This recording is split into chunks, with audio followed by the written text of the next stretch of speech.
Good evening. 5 o'clock.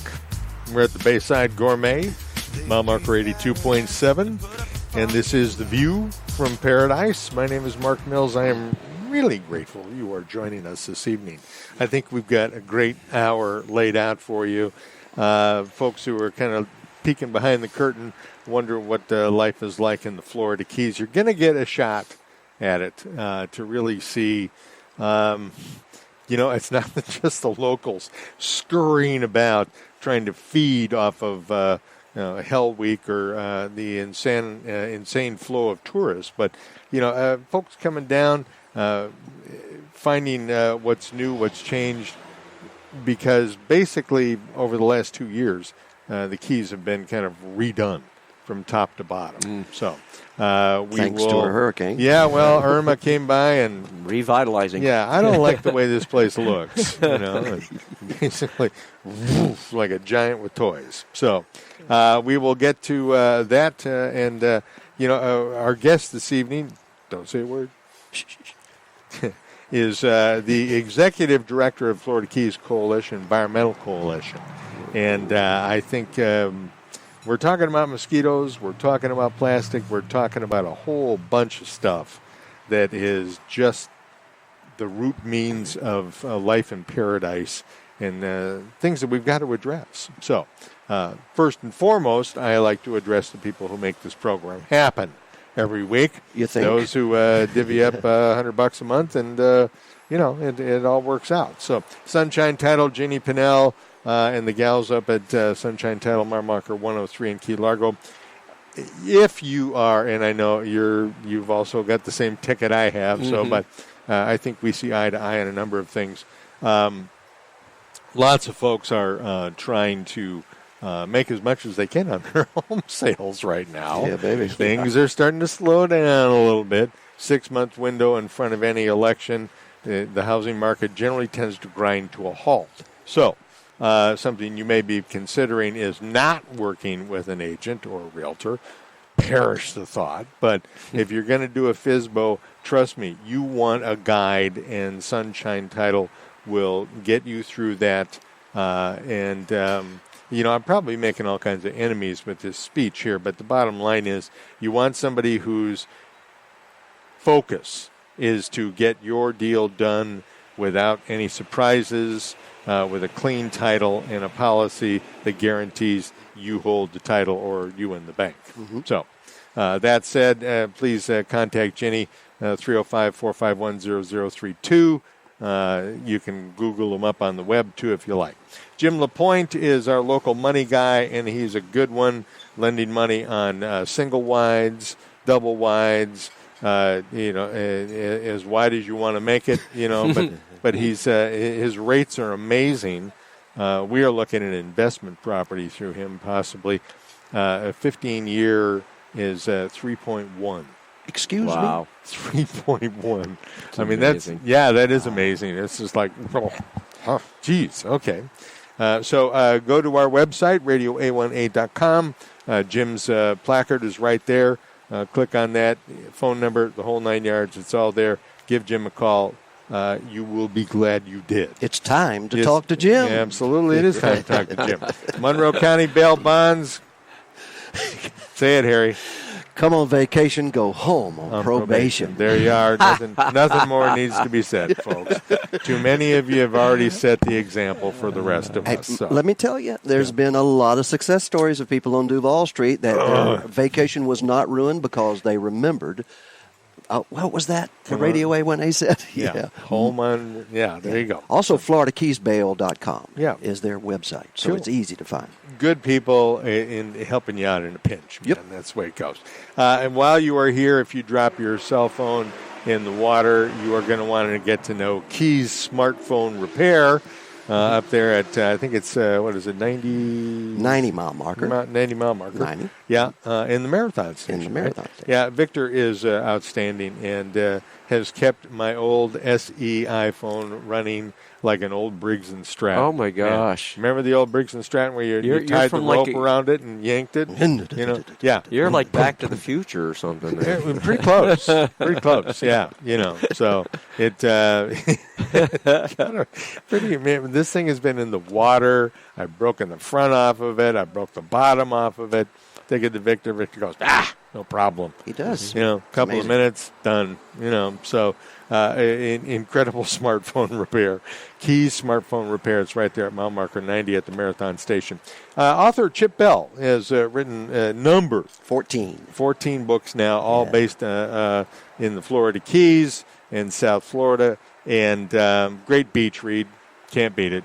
And all titled with Jimmy Buffett tunes. Exactly. I mean, how A can you get? That's right. So my favorite still today. Favorite album of Jimmy Buffett's is A1A. Cool. Yeah, white sport boat. What is it? White sport coat and a pink crustacean. There you go. Yeah, good stuff. And Michael Marinelli, my old real estate homie from American Caribbean. I talked to him today. Yeah, he had a closing again by virtue, I think, of a referral from Radio A1A. There you go. And I'll be expecting my check, Michael. Well, it was a previous client. He seems to close the same clients a lot. They move You know up. what? If you can't close them a second time, you probably can't pull it off the first time. Michael's good. He's Mr. Service. There's no question about it. So, and we're going to shift gradually over here, or as definitely as an elephant in a concrete block yard with a blindfold on. Did you know, Anthony? Sir. Proprietor of Bayside Gourmet, this is National Pizza Week. I did not know that. I'm embarrassed. It is. This is National Pizza Week. Just fix it in post. Well, Pretend I knew about it. Yeah, there you go. Oh, I know all about it. I can do that. Yes, he actually can. So, when did you guys moved out here about 5 years ago, yeah? Yeah, I mean, we had been back and forth for years because we have friends next door at other side. Right. Yeah. Which is a great. I mean, if you need wardrobe, if you need stuff to play with, if you need whatever souvenirs. Yeah, we'll get them out here one day. Yeah. Because they have the cable park too, which is there a lot you go. of fun. Yeah, cool. Paddle boarding and kite boarding. All the stuff. And they have axe throwing now too. Axe throwing. Oh, my gosh. They actually have, we did it out front for an event, but they actually have a mobile unit that they can bring anywhere. Wow. Yeah, it's a lot of fun. Yeah, it's a lot of fun. You talk about getting your aggressions out. Yeah, no kidding. Yeah, Holy it's a ton cow. of fun. And Mike does a really good job with all the instruction. Awesome, man. Yeah, that's Speaking of excellent. really good job, the cauliflower crust pizza. Oh, yeah. Yeah. Man, I'm telling you. It is good, yeah. Who the hell came up with A that lot one? of people really enjoy that. Yeah. It is really good. That veggie pizza is my favorite. My gosh. I appreciate it. Well, man. This is, I say every time I do the news, probably the best Italian food and pizza you're going to have. And you guys have not let me down yet. I appreciate that. We are trying to do, my wife and I, sort of a plant-based protein diet. Yeah. And scored with the Classico lasagna. Yeah. There's no meat in that. Yeah. And so we did, in the Gourmet salad. God, Yeah. I mean, it's My almost a favorite. crime to pull the bacon off of that. I know. Because the rest of it is just I mean, amazing. gluten-free now is such a big part of people's lives. Huge. So, yeah, we have a lot of people come in and get the cauliflower crust. Yeah. Cauliflower crust pizza is like really kind of to die for. Yeah. It's all about it. So, what's on special this week? Every day we try to run, a nice grouper special or a seared tuna special or, something. I like to get a little crazy. So we run all different kind of wacky things. I like to blend. It's easy when the bay and the ocean are 100 feet away. Well, it's easy because so. there's no real rules anymore. You can fuse things together now. People are really open to that. So Fusion really has become kind of like the go for it. There's really no knock yourself out. rules anymore. If it works, it works. So, Yeah. It definitely opens things up when you can mix different, just different styles together. Oh yeah, Yeah. absolutely. Yeah, So, absolutely. And the best way to keep up with the specials is Instagram and Facebook. yeah. They're on there every single day. Cool. Yeah, we put pictures and we post the specials every day. Nice. Yeah, so All right. you can see what we've run today, tomorrow, last week. What's the website? Very cool. So Bayside Gourmet. Bayside Gourmet. Bayside Gourmet Yeah. and at Bayside Gourmet on Instagram. Cool. And you can see what we're up to. Yeah. And and folks, it is so worth it. I mean, I really, I'm going to catch a mountain of crap for saying this, but I have been missing really good Italian food, since I've lived down here. Right. There's a couple of places that do it, but I mean, just blow your mind to good Italian food, and you guys have hit it in spades here, man. Yeah, it's fun. We'll do a lot of the classic recipes that come, from my father. My father was born in Naples. Oh, no kidding. Yeah, Right. and then we the real deal. Yeah, and then we get to mix in some new stuff too. So Cool. we try to keep it fresh every day. You go to Tuscan and Sicilian styles as well? Yeah, for sure. Yeah, absolutely. I'm definitely my influence is Naples for sure. Yeah. But we have family in Rome, we have family in Sicily, we have family all over. So we can draw from that for sure. So Anthony's tribe got around a little bit. Yeah, for sure, for sure. My dad spent time there in 1944. For a few days, huh? Probably wasn't cooking. And we have a lot of Yeah. family in Canada too, in Montreal. Is that right? Yeah, because a lot of people emigrated from Italy to Montreal. Yeah. So they have a huge Italian population there too. Some so. of the best Italian food I've ever had Yeah. on this continent has been in Montreal. Some of the best and, food in actually. Omaha. Some of the best food. Omaha, Nebraska. Some of Montreal. the best food you eat. I mean, Chinese food, Vietnamese food, French food. I mean, it's Big food town. it's incredible. Do you have that wine selection that goes with that style of food? Yeah, for sure. And Jacqueline, you've talked to her before, Yes. my wife. Yes. She does a really good job of Sommelier. making those selections and making sure they not only match, with what we're doing here, but also, local, sustainable. Cool. She's really into that. And a hard-to-get item that you guys have here is the was it Sundog ale or whatever? The beer, yeah. Yeah. I have a lot of fun with the beer.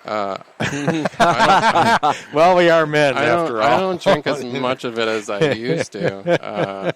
It's probably a good thing. Yeah, You know. now that I live in a place where my shirt's probably going to be off more than it was in Jersey. There you go. But, we added another 4 taps, so we have 12 taps now. Sweet. So I like to mix Excellent. up the selection every week and have something new and different on tap. Yeah. So, I mean, we just put something yesterday. It's a bourbon aged stout. Really? Yeah, it's a limited. That sounds good. Limited release. Yeah, That's pretty expensive at All most right, places. Yeah, Line 'em up. Yeah. It's a limited release, and they when it's done brewing, they take it and they age it for at least another 8 months in old oak bourbon barrel. Nice. Oh, wow. Yeah. Yeah, that Really sounds good. delicious. Anthony, thank you so much. Thank for you, coming guys. by, man. We appreciate you Appreciate allowing it. us to do the show here, and Absolutely. we will catch you next Monday. Okay. All right, have fun. Cool, bud. Oh, we will. National Pizza Week. Yeah, it's my idea. Actually, I started the whole thing, but that's for another show. It's a big hit. Yeah. I love that. Thanks, That's Anthony. awesome. Thank you. We appreciate it. Yeah, I think there should be a National Radio Week for radio or something. There like probably is. that. Yeah, Barry, you're probably right, but how redundantly, kind of can we be? So, Barry Wray, Hello. the executive director of Florida Keys Environmental Coalition. Boy, that's a mouthful, but you got some irons in the fire, dude. Oh, I've got too many balls in the air too. But It's dinner hour, so I try and word those things properly. It's getting Harry over Beach here. balls. Beach balls. Harry's going to need an adjustment on his pacemaker. If he keeps doing that, so, he said it was making it sound like an Italian taxi. Was that No, it? a backup signal. on the truck. Yeah, that's Yeah, it. there you go. Yeah. Yeah. So what? I mean, all right. And here's the deal. I wanted to ask you this question since the last time I had you on the radio. Mhm. That was a real estate show. This is a free for all. Here we go. all right, let's go wild. That's what I like. Why is it that people seem to think that you cannot have commerce and a clean environment at the same time? Well, I don't think it's that they think you can't. I think they believe we do. I think people actually live in in an oblivious manner in so many regards. They think that everything takes care of itself, that everything's fine, until you actually go down to that seashore with a bunch of scouts or something else, and you find out that, hey, if I go back every weekend, I got the same amount of trash to pick up on that beach. Every weekend. Every weekend. Every weekend. Yep. It doesn't seem to change. Didn't matter how much you picked up last time. You know, there's people down here that's what they do for a living is pick up trash. There's grants that pay them to do so. They clean out. We got a guy who walks up and down the highway, rides a bicycle, is dressed in white plastic bags. Oh, that's a different guy. That's, but I mean, that's all that he wears. Yeah. Now, and he's a dumpster diver, and he's actually a good guy, and he's very intelligent. Very. I mean, I've in my old radio days, I used to run into him at our dumpster, 1, 2 o'clock in the morning, sometimes leaving work late, and have conversations with him. So, I mean, he can be very lucid. Yeah. But, I mean, he didn't appreciate my white ensemble joke very much. But we all wonder, though. We see him. He's a local icon, if you will. I was drawn to the white bag. That's what he wears, And, I mean, how is it that, that can exist here and people can be oblivious to the fact that, we have people who just go to the beach every day, go to the water every day and clean crap up. It's amazing how oblivious people are to everything that affects their environment. We're living in a state in our globe where there are truly existential threats. Yeah. All right? And I mean, people say that, and some people don't even understand what that means. Existential means you may not exist later. Right. Because of this. Right. Yeah. It this is could kill a potential death blow for our species, society, if not other species. All over, across the board. Society could break down, and most likely, if we don't do anything to change some of the things we're looking at, we're going to see such ugly things in our lifetime. I plan on living for quite a bit longer. I'd like to hang around a while. And 30 years from now, I think we're going to be seeing some of that downside to global warming. We're already seeing sea level rise that affects us here. It affects all up and down the coast. We're seeing effects on tides. We're seeing neighborhoods that flood regularly now that weren't quite as bad. All of that. Bob Kelly, was it? The president? He was a former CEO of GM, I think. Oh, gosh. And he's got a place down like in Big Pine or something like that. Mm-hmm. And he's on Bill Maher. And love, hate Bill Maher doesn't make any difference. Right. Mm-hmm. I mean, Maher straight up asked him, why do you have a place, that's probably going to be underwater someday? Well, it's all going to be underwater. What the hell? Was his response. Yes, because they don't care. They're short-term thinkers. What you deal with in this world, you have... This has been a constant debate over the years about long-term strategic thinking and short-term, basically, corporate interest. Yeah. All right? And what you Money end up with, and corporations make decisions on short-term. Right. What's my profit? What's my profit this year? What am I going to do next year? What are you going to make next year? Yeah. Has nothing to do. They'll put out a 5-year plan and a 10-year plan, and it goes out the window about as fast as they printed it. All right. It really has nothing to do with anything that's going to drive their shareholder value. Right. And so if it doesn't drive shareholder value, it doesn't happen. Right. It's short-term interest only. So the petroleum company isn't really thinking 20 years down the line and going, hey, if I kill all these customers, nobody will be around to buy my stuff. But that's basically what's happening. Pretty much. We're going to talk about that in a little bit more detail, because what really we're dealing with when it comes to plastic is a petroleum industry. It's totally a petroleum product. That is spending $200 million a year on lobbying efforts in the United States alone. Right. And a lot of it is to design preemptive legislation that prevents small communities or even other entities in the state you can throw another $200 million on from basically making rules that would disadvantage them. Right. Because, you're not going to buy as much as my product. You're not going to buy more each year. Well, I've got to have growth, or else tragedy happens for my shareholder value. Right. And this is what really happens. All right. So we're looking at that right in the face, and it's looking back at us, and they're going, we still got to make profit, and so they're going to spend $200 million a year on lobbying efforts to get their will, and they will force us to buy their product until we're gone. But you can't, and see that. And I don't hate the industry. No, you can't. The industry enabled us to get where we're at. The point is, people have to understand that change becomes necessary, especially when we become aware. There's a better way. There's a better method. Is it easy to change? No, it's hard. All right? And people don't want to change. You can have a big corporation. I worked at GE. And I remember Jack Welch was the biggest people person there was. Oh, yeah. He was awesome. Everybody thought they called him Neutron Jack, but honestly, the guy cared about the smallest person in the company. Yeah. And he repeatedly, demonstrating that through the whole time I was there for a little over 6.5 years, And so, anyway, Jack, believed in that little person. Right. And, they would, when you start looking at, what happens now, corporations don't necessarily believe in the little people. No. And they're interchangeable parts. Well, exactly. And we would teach these people, okay, we need to cross-train you. You want to do what? You want to change? I'm going to lose my job? No. We want to cross-train you so you can do more. We want to become a team, so if somebody's out, you can feel.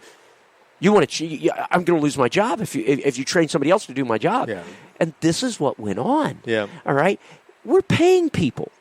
We're asking them to change. Go learn something new. Right. We're going to teach this person something new too, and we're all going to know these cross-pollinated positions. Right.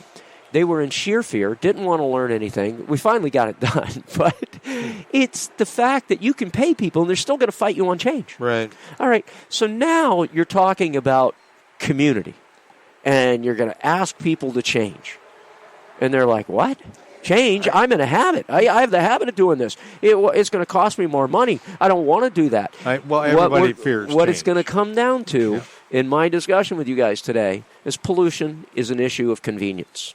Sure it is. All right? Absolutely. And it's that, look at a Keurig coffee maker. It's more, exactly, but it's more convenient for me to be handed a bag full of goodies at the store and walk out than for me to carry my own bags in and put stuff in those and carry those out. God bless my wife. All right. Because we cannot leave the house on our way to the grocery store without having half a dozen of those woven reusable garbage bags or food bags.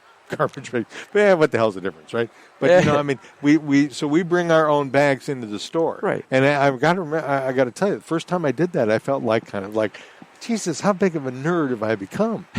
Pretty big, because it's kind of getting fashionable now. And the baggers that work at the stores kind of look at you and go, "Oh, hey man, this is cool." They're the teenagers. They're the post-millennial, so they see it coming up. They understand the need.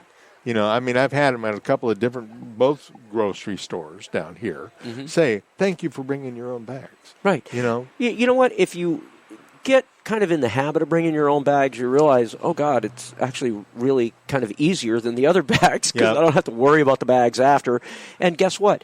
2 of my personal carry bags usually handle about what a dozen of the other bags do. That's what's so amazing. I tell you, I walk out with 2 bags and they're just full. Well, and your personal carry bags are not going to get caught underneath the car and start the car on fire. No, that's true too. I haven't had that happen yet, but or blow out and kill a turtle. Exactly. Well, that's really what happens when we lose something out of the waste stream down here. We see it very clearly that boom, it ends up waving at us from the mangroves, and then it disappears from the mangroves. And it's in the water. Yeah. And there's hazard. There's threats to our ecosystem. And, how many times have you seen a documentary where they're cutting plastic rings off of turtles and fish and it's very tangible. Line, lobster line, whatever it may be. Yeah. It's all plastic, and it's all a hazard to our ecosystem. Yeah. And, affecting that change, again, is what we're talking about. But, if I forget my bags, do you know what I do? I don't take any bags. I put all my stuff right back in the cart, and guess what? I'm the fastest guy. I'm the fastest guy going through the line. So I look at it as everybody did that, and Aldi's doesn't give you bags. Aldi's, you just put it right back in the cart. Yeah.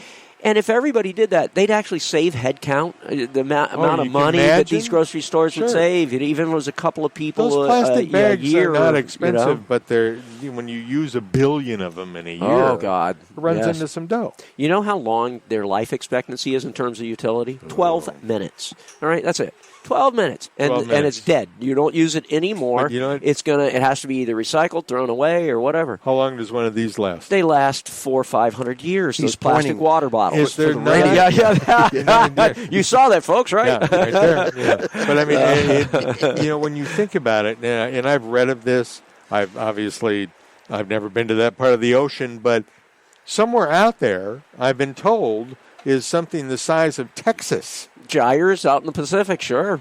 And there's gyres in 5 different locations. Gyres, yeah. They just are eddies that everything starts revolving around in the center of the ocean. Yeah. And there's 5 different major gyres across the globe. One's in the Pacific. You've got one down off of Australia. You've got one out here in the Atlantic and in the south part of the Atlantic. Not where you want to drive your sport runabout through that, obviously. No. There's a whole machine that this guy created that's a big monster that's out there floating around. It's gradually collecting some of that plastic. This is, prototype stuff. They're trying to determine, can we make it economically feasible to go recover that plastic and do something else with that plastic, whether it's recycle it. Well, if you've got that much plastic the size of the state of Texas, right, they ought to be able to recycle it somehow. That's just what you see on the surface. It's deep, too.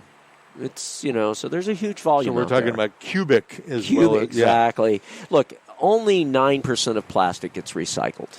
All right? Yeah. The rest of the plastic either gets burned for waste to energy, which that doesn't add to our carbon problem now, does it? It's fossil fuel that we pumped out of the ground, and we're burning it for these waste to energy programs, right? And then we turn around and sorry to interrupt. Yeah. Do you ever get to a point where you're like looking in the mirror going, why are we still here? How did we survive this long? I want my children and their children to be here. Yeah. All right? And I want them to have a quality of life that makes sense. They're not refugees. Like to be around they're not, for a while. They're not, wondering what happened to this great nation because it collapsed because the rest of the world collapsed too. Right. We don't need people living in caves again or whatever it is, I mean, yes, I can think of a billion horror stories, but the reality is you're going to see some of that. So, when you start thinking about the dynamics of plastic where, only 9% is recycled, about 60% may end up in this waste to energy stuff. Well, the rest is either in a dump or out in that ocean. Yeah. All right, and that's pretty much where it goes. That's a big chunk. So it is a crazy situation we're in terms of the total volume of plastic that goes in the ocean each year. And it's not just about that. It's about things that I'm going to bring back to home right now, because we're dealing with an issue here in the state that all of us realize this whole plastic bag discussion we just had was something that a lot of people have already started doing. Sure. But what really works, all right, these are, again, change management, all this stuff. What works, and these are proven. These are proven research things. Right. I'm just regurgitating great science research that went out there and statistically measured what works and what programs don't. It is good science, Volunteer programs do not work. Right. Okay? Goodwill is there, and a percentage of the population will do it. But it's ineffective. What is effective to help that change occur is to come in with restrictive programs. You cannot use fossil fuel-based petroleum plastics any longer as retail distributed single-use plastics. Straws, cups, to-go containers, plastic bags, styrofoam, these things. All the above. And you can't use those anymore. You want to know why? Because we have alternatives that don't represent the threat. They don't last. They dissolve. Existential. They dissolve in the marine environment. Right. I actually will talk about a student's projects the last 2 years. If you remind me, I'll talk about his projects here in a second. But bottom line is, these alternatives are available today. And if demand ramps up, economies of scale are going to make those cheaper than fossil fuels because it's cheaper to grow corn and other plants and take that starch product to create this basically, it's cellulose. It's what we used to create a long time ago. So you create these forms of plastic that are biodegradable and harmless instead of the fossil fuels. Cellulose is a remarkable product. I know this from having read too many Tom Clancy novels about bombs that are wrapped in cellulose as part of the bomb-making process. So, cellulose, if it's good enough to build a bomb, that you can fire out of a jet aircraft into a drug dealer's estate in Central America and wipe out the family, you know what? It's probably good enough to make straws and cups and stuff like that out of. Exactly. Just saying. Exactly. So, but we are at 28 minutes after the hour. Right. I want to get to the real plastic-free Florida that you've got going on. Absolutely. And we're also going to talk about mosquitoes here. So, folks, we're going to take a break. Harry, you are listening to The View from Paradise, live from Bayside Gourmet in Islamorada. I'm Mark Mills. Come on back. We'll be with you in a couple minutes. They paved paradise and put up. You've been coming to the Keys for a while, and you rent a nice place, but the rents keep going up. You know it's time to consider buying a home in the Keys. First thing, find out how much home you can afford. Time to talk to Jim. Jim LaPointe is your new Keys local lender. Easy qualifying, lowest rates, FHA, VA, conventional. Time to talk to Jim. Log on to radioa18.com.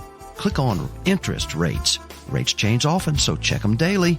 Time to talk to Jim. Keys folks, it's that time of year again. You are running every which way you can, and it seems like you just cannot keep up. That's right, it's season. Not that season.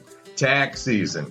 Hi, this is Mark Mills. For the last 10 years, Marshall Walker and his team at H&R Block in Key Largo, you know, the one over by the Publix, well, they have done my taxes through thick and thin. H&R Block has been there for me, and they have won my taxes. Let H&R Block in Key Largo, next to the Publix, get your taxes won. The end of tax season is nigh. Call now, 305-451-2562.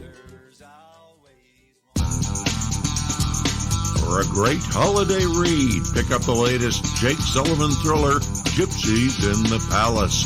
Jake has recovered from his gunshot-inflicted coma and heads to Key West. A late-night assault at his office catapults him back into the game, hunting for a deadly toxin threatening the Keys. Not knowing who is friend or foe, he and Mike Lang are led to the Bahamas to find the truth. There he discovers a trusted friend is actually a malevolent enemy. Pick up Chip Bell's latest gripper, Gypsies in the Palace, at chipbellauthor.com. Monroe County Bail Bonds is a local family-owned and operated bail bonding agency in the Florida Keys. Fully licensed and serving residents and visitors for over 20 years. 3-day getaway down in the Florida Keys. This time Duval Street got the best of me. I argued with the cop. He said I was speeding. Then I really ran out of luck. When my girlfriend leaned over and whispered real loud, he's stubborn when he's drunk. I came here on vacation. I'm going home on probation. That's right. There's always an agent on call 24/7 at Monroe County Bail Bonds. Call us when you need us with 2 locations. Tavernier at 305-852-3268 or Key West at 305-296-7724 or go to FloridaKeysBail.com. Going home on probation. Great for a birthday, anniversary party, but a real estate transaction, that is not what you want. You don't want surprises when it comes to closing a real estate deal. The way to a smooth closing with no surprises is Sunshine Title of the Florida Keys. Call Ginny or Pam or even Irene. Hey, these 3 gals will take care of you. Close your transaction smoothly with no surprises. Real estate closings, 1031 exchange, escrow, all your needs are taken care of there with no surprises. It's Sunshine Title of the Florida Keys. Call 305-451-0032 or just Google up Sunshine Title of the Florida Keys. Google it up. I love that. Google it up. So much easier than saying log on. Google it up. Everybody knows what the hell you're talking about. Log on. Goes by some folks. So, welcome back to The View from Paradise. Mark Mills here, along with Barry Wray, who is the Executive Director of Florida Keys Environmental Coalition. And again, I say, dude, you have many irons in the fire. Not the least of which is plastic-free Florida. Right. And how can you look at things that are in need of a voice and not be part of that, not help bring people to an awareness. It does. And that's what Plastic Free Florida is. Believe it or not, we started a coalition here in the Keys, really spawned out of the movie Plastic Ocean that the Sanctuary was sponsoring. Right. The reason why they put that movie out there was really to try and motivate people to eliminate retail distribution of single-use plastic, your cups, your bags, your straws, all that stuff that we don't really need plastic for.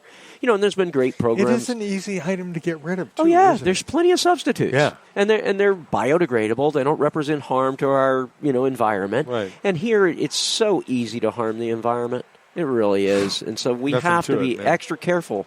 But it puts us in a position where we have to have the loudest voice sometimes. We have to lead the state. And again, this is what we are doing. Take your it's not just me. off and start smacking It was on the Sanctuary that started the leadership, and we picked up on it, understanding what their purpose was. Right. And we coalesced a group here in the Keys called Plastic Free Keys to look at eliminating single-use plastic. And we developed a strategy. The Sanctuary sat in on those discussions. They don't participate in the politics, but they sat in and advised and helped us along as well as the City of Key West and Reef Relief and Reef and Coral Restoration Foundation. This is not a one trick pony, one party. This is a lot of different groups that got together and said, we need to do this. So our strategy was to go to all the municipalities and have them vote in comprehensive regulations that provided guidance. So people knew I bet you the got a right. lot of kickback on that. Well, no, but not from the communities. Believe it or not from the elected officials. Basically, they already understood the equation that we need to provide guidance to people on what are acceptable products, and provide negative incentive for passing out. Plastic. We don't want that in our community, so we're going to eliminate it. Right. And, if you continue to do that, we will have penalties, but it's supposed to be an educational ordinance to teach people what is the acceptable next step. And then we were going to form bodies in the community to become experts on what our next steps to help us with plastic distribution and plastic consumption are. How can we do better each step of the way? Because we got water bottles, too, that fall into another category. Those aren't single-use retail distributed, unless you're selling a water bottle. But there are exceptions you have to make to these laws as you're coming in so that you have something that's adoptable first. Well, our Constitution has amendments. Right, so, and once you adopt it, now you can make improvements. So, now, Plastic-Free Florida, what we found out is we go in, we knew there was a battle going on that started at Coral Gables. In 2008, we had a company by the name of Publix. Right. Yes, Publix, that great that supermarket that's privately owned, and they Yeah. use their money for their own profit-oriented purposes regularly with our politics and passing laws. Right. And so what they did is they passed a law in 2008 before the rest of the world really became aware that this was going to be a big issue. And they passed this law that said, we're going to preempt anybody in a local community from making a law that controls single-use retail distributed plastic bags. They started actually with styrofoam containers. Then they migrated to plastic bags. Really? Last year, they tried to get the law passed for plastic straws. And when it passed the legislature, the governor vetoed it in May. DeSantis, yes. He's been a trooper, man. He stood up for the environment every chance he had to. And he stood up and he looked at that legislature as he vetoed that law and he says, I don't think the citizens of this state want you passing laws like this. Good for him. All right? He's very determined, very chastising. Yeah, he's a very interesting Republican. He is. He's got the people in focus. Yeah. He's Cuban, for goodness sake, isn't he? I have no idea. Yes, I care less. No. He can be purple with pink polka dots. But they're different kind of people, though. Oh, he does anything, He's been a real honest broker, if you ask me. Gotcha. He's really acted in behalf of the people and the environment was what the people were crying out for. Cyanobacteria, red tide, all of these water quality issues that end up on our doorstep down here in the Keys and have been weakening our coral for years. He stood up for it. He completely cleaned out all of South Florida Water Management District because it was a group of cronies. He doesn't want to be Red Tide Ron. He put in great people in the South Florida Water Management District. He appointed a brand new head of basically the cyanobacteria, Yeah. all of that, the blue-green algae task force. Right. He appointed a resiliency officer for the first time in the history of this state, and she is wonderful. I heard her speak down in at the climate summit in Key West just several months ago. Our resiliency officer, Rhonda Haig. She was on here last week. Right. Oh, okay, great. Another good example. Yeah, absolutely. Exactly. And so we're all, we look at these positive changes that our governor has made. He's setting an example. Well, the example he set was that issues like this belong where they originally were, under the control of local governments. This is what we call home rule. Right. Our state, by default, has a policy. It was a constitutional document part of the Florida that Constitution. says home rule is the standard. Yeah. And when somebody in the legislature, gets paid because we want you to pass a law like this and protect our corporate interest, then they take away home rule. Barry's waiting this, do you at all? No. You're amazing, Barry. This is exactly what's happened, though, all right? You can't sugarcoat this stuff. No, this is really what's happened. Bottom line. So somebody without any knowledge of how sensitive this environment is, and if you don't fight for it, nobody else is. You're going to be SOL, man. That's it. So we get to see this first. We're the canary in the coal mine for Florida. Right. All right? So we stand up and fight. The Concrete Republic stands up and fights. Right. That's one darn thing. We will lead this state. And when they pass those types of laws and steal our home rule, this was our right to decide. Our right. They took this away from us, and they've done it on other things. I'll give you another example of what Publix did. When Miami Beach wanted to raise minimum wage, the state was $8 and some change, and Miami wanted to raise it to $13 something. Publix didn't like that. So they financed a preemptive law that said only the state can define minimum wage, not Miami Beach. All right. So these are patterns of behavior. They don't care about you. They don't care about these environments. They don't care about our ecosystems. They only care about what's important to them. Short-term profit. All right? M-O-N-E-Y. It all comes around in full circle here.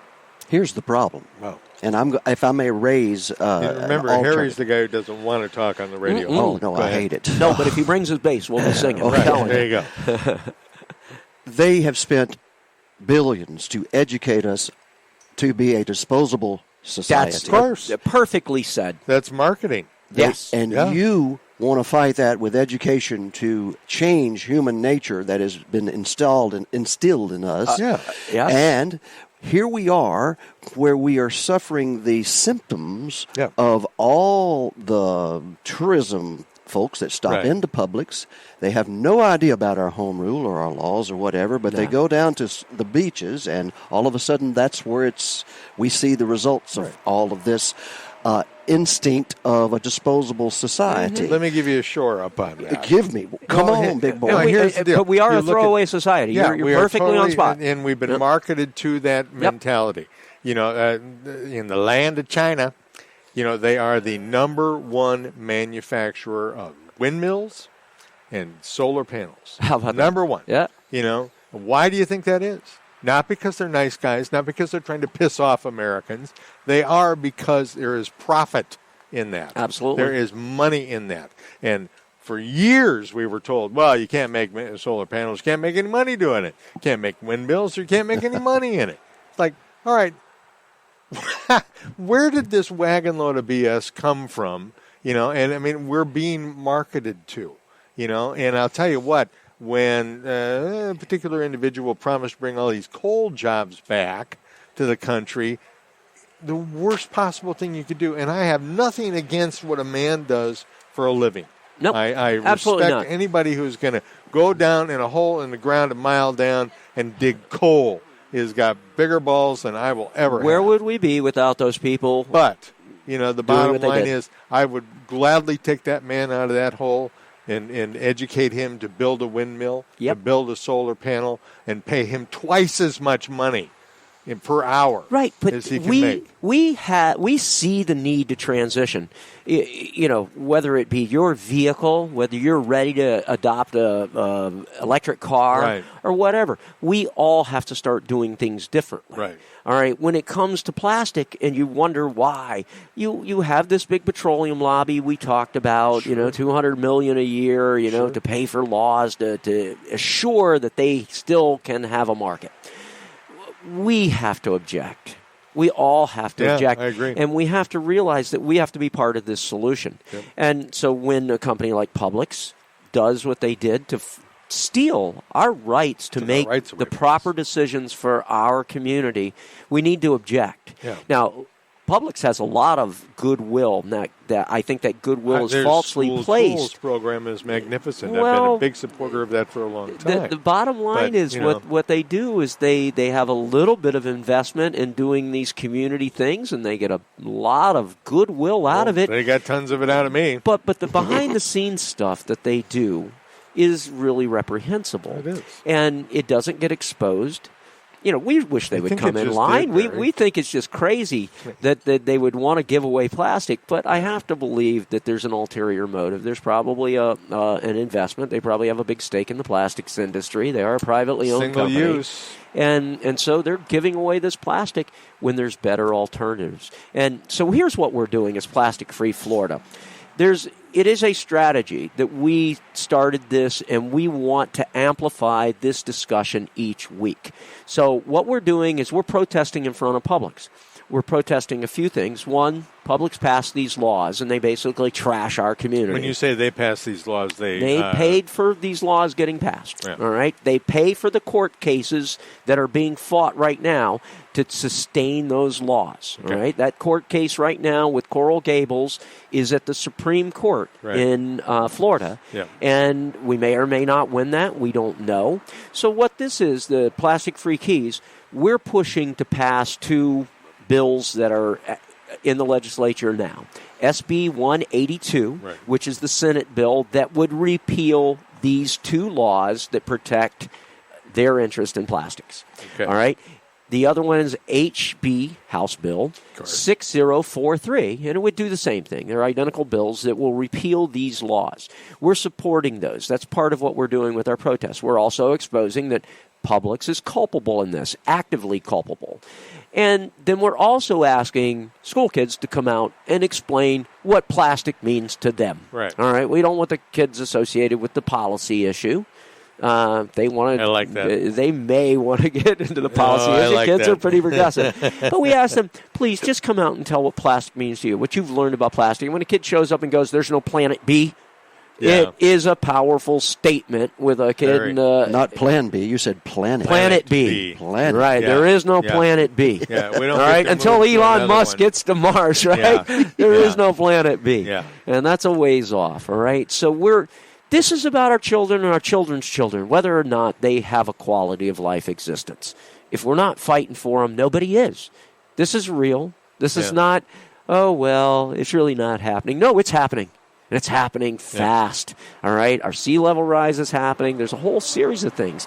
Fossil fuels are the way we got to this level in our technology, the way we got to this quality level in our society, but we all have to recognize that fossil fuels are antiquated and they need to be changed out for better solutions. And yes, there's some growing pains. There's this change management. There's this difficulty to adopt new habits.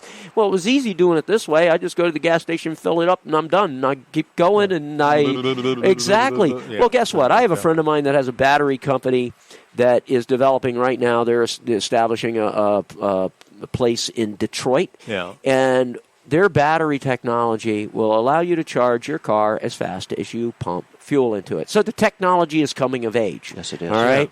Yeah. And we will get there, but you have to believe in this, and you have to actively be the change you want to see. All right? On that point, let's hold it right there. Good point. It is, I think we are 10 minutes in front of the hour. Yes. Cool. we're coming back, man. You're not done yet. So, folks, we're going to take another break. You're listening to The View live on Radio A1A from Bayside Gourmet at 82.7. And Barry Wray is kind of taking us to school tonight. Yes, he has, Mark. And enjoying the class, too. Please stick around. We'll be back in a couple of minutes. With a pink hotel, a boutique, and a swinging hot spot. This is your Key West Honorary Mayor, Gonzo Mays, and you're listening to Radio A1A, music for the road to paradise. So damn the carnations, full speed ahead!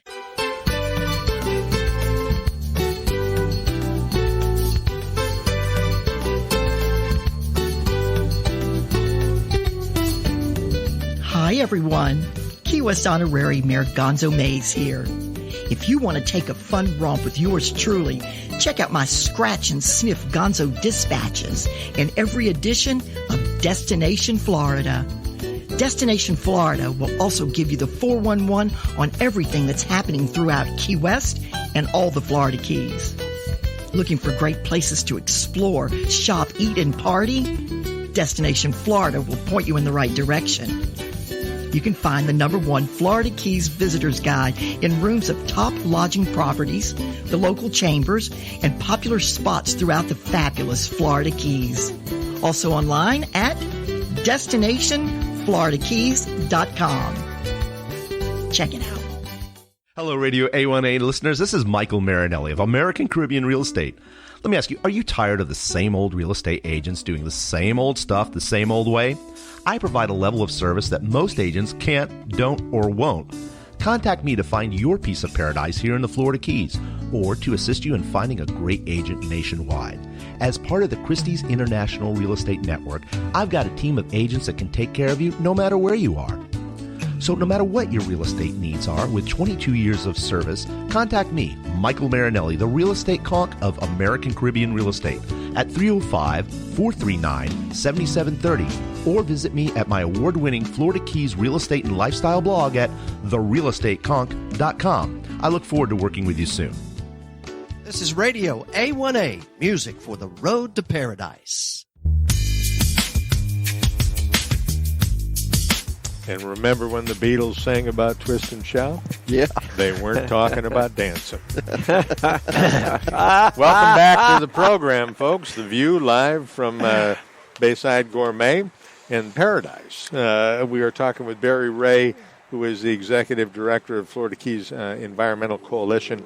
You have a protest, basically a sort of a knowledge moment. We do. Part of our strategy was to get this, image of the community of Florida, right, basically objecting to us, having home rule stolen away from us, and we can't do anything to improve what we know we can improve. Right. And we know these programs work. So from 9 to noon every Saturday and Sunday, gather your friends, pack a cooler, make some cool signs that object to public stealing our home rule, and support SB 182, and go out and protest a Publix near you. Yeah. All right? Take pictures, and I want you to post those pictures. There's a page that you can join. It's called Plastic Free Florida on Facebook. Go find it. It's a page, not the group. There is a group out there. Yeah. But we are the page, Plastic Free Florida. Okay. And go post your pictures from all over, wherever you may be. Take those pictures. Be encouraged to bring school kids out there so they can explain what plastic means to them in their life. They've learned a lot about it in school, and they all understand it needs to change. There is no Planet B. There is no Planet B. I love that out of our scouts this weekend. Can we have Barry back on again? Yeah, of course. All right. Yeah, no, you got an open door policy here, brother. Well, cool, man. I love it. I love it. I can see we're gonna this. The original thought was to talk to Barry about the mosquito control districts issues, and of course we're capsulizing this now down to about 8 minutes. But once again, the push is to introduce the sterilized male mosquitoes of a particular variety, in hopes that will kill off the disease spreaders. Exactly right. We have a company called Oxitec. Not going to happen. Came up with a great idea that, hey, we'll genetically modified mosquitoes and they'll be sterile. Well, I was in California when they did it with the medfly. We'll pass out only males, right, and then there won't be any biting females, and all the mosquitoes will die. That's the ideal. It never really worked out that way. We were able to review their scientific data from the labs and everything. We're like, hey, guys, it's not going to work like that. Here's your problems. They survive. Right here, you write these words. 15% survive long enough for females to take 2 blood meals and lay 2 clutches of eggs. And 15%. Right, and you keep telling me they all die in 2 days. How do you square this with that comment? Yeah. And there was never an answer, of course. They went on to some other conversation, or they went back. They all die in 2 days, and that's all they did for years. And we've fought them for years. Look, we've been fighting against these guys, deploying this in the United States since 2012. All right, the beginning of 2012. Right. So this has been 8 years. Solid battle against these guys. And we weren't against them when we first went into the meeting to listen about this technology. We were like, that's a good idea. Let's go look at it. Yeah. And then we walked out of the meeting going, why couldn't they answer our questions, you know? And so Key West immediately passed a lack of confidence resolution saying you need to answer, what's your protocol for releasing these mosquitoes? Which way is the wind blowing? How close to a school or hospital? That kind of stuff. Right. Who's your regulatory authority? Right. All right. Who is it? They didn't have an answer. And what's your criteria for success or failure? They didn't have an answer to that either. It took them years to answer the first one. I would say it was 4 years later, they answered the criteria for success or failure. It was only 50%, but they're claiming they can nuke 90-something%. And they failed all along the way. They did a trial down in the Cayman that really exposed their very ugly underbelly. The chief scientist down there, Alan Wheeler, Dr. Wheeler, just had a series of emails, 127 pages of emails we have behind the scenes, his communications with his team, his staff, and it was not pretty. Yeah, it was not pretty. Wow. All right, it was like you have mold in your lab. You're releasing 1 in 50 are females. Yeah. All right, these are people that are saying they're not going to release any females. They're releasing 1 in 50. Yeah. And I'll tell you, there's another company that releases sterile insects here in the United States. They do 1 in 250,000. All right, so they have an automatic technique that was helped develop by a company that's owned by Alphabet. Google, your favorite word. Yep. All right. So, there are ways that science actually performs, and then there are scientific companies that don't perform well, and that is what Oxitec is. Right. So now they've come out with a new mosquito. After all those atrocities, and we told them, hey, your mosquitoes are going to survive in the wild and hybridize with the wild species. Nope, our mosquitoes die in 2 days. We have 90% suppression and all this stuff. Guess what? 30 months later, they're still finding genetically modified genes in the wild species in Brazil. Give me a break. That's a fact. 30 months 30 months later. So these are the mosquitoes that die in 2 days. All right? And so you don't have any trust with a company that can't understand its own technology, can't admit its truthfully what its performance is so that you can understand what your real risk is and you can add that up. Okay, how do we mitigate risk? Can we test this responsibly? You don't get to ask those questions because you've got nothing but misrepresentation. So in 2016, we were fighting against this.